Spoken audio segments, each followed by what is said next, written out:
ART terdakwa Ferdy Sambo yang bernama Susi diduga memberikan kesaksian palsu saat di persidangan.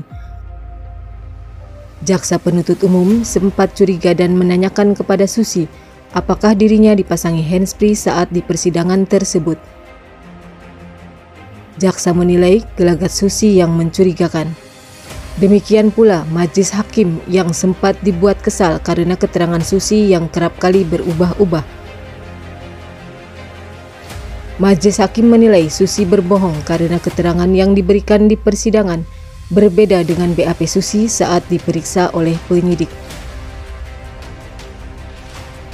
Susi terancam dijadikan tersangka dalam kasus pembunuhan berencana Brigadir Joshua alias Brigadir J.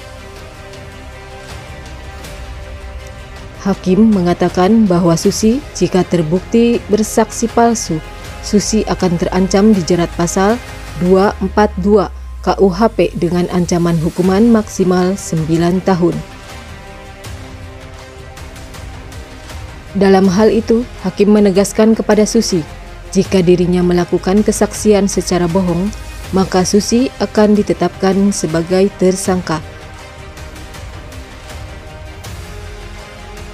Pasalnya, ia terus-menerus berkelit, bahkan berbohong saat memberikan keterangan sebagai saksi dengan terdakwa Barada RE di Pengadilan Negeri Jakarta Selatan pada Senin 31 Oktober 2022.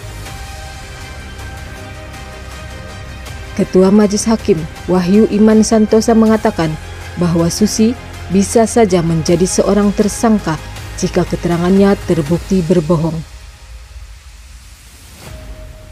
Kuasa hukum Baradae, Roni Talafesi, mengatakan bahwa apa yang dilakukan Susi di sidang hari ini adalah bentuk pelecehan kepada pra-peradilan. Susi berbelit-belit dalam memberikan kesaksian hingga diyakini berbohong saat memberikan keterangan kepada majelis hakim.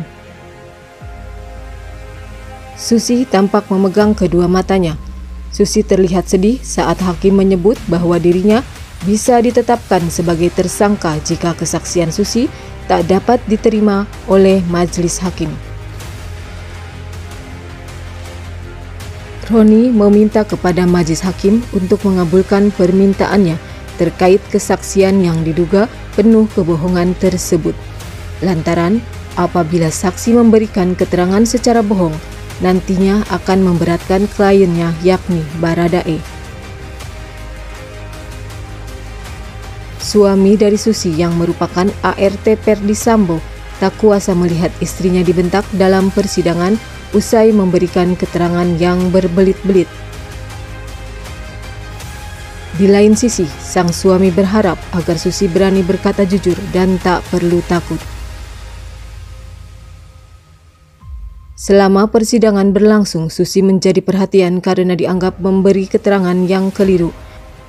Berkelit dengan kerap kali menjawab tidak tahu. Hal itu pula yang membuat hakim atau jaksa naik pitam karena Susi dianggap berbohong. Susi selalu memberikan keterangan yang dianggap berbeda dengan keterangan BAP penyidik.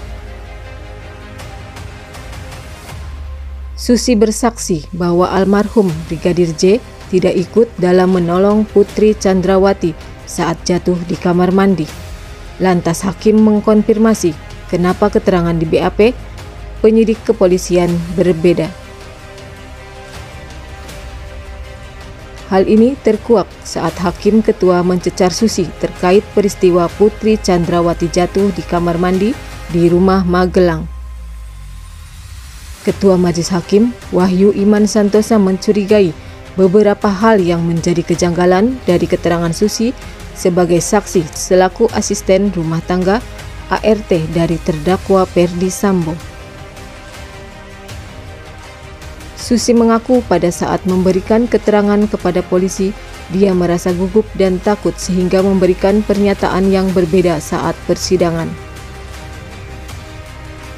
Susi beralasan bahwa ketidaktahuannya itu karena dirinya hanya bertugas sebagai tukang masak di rumah Ferdy Sambo.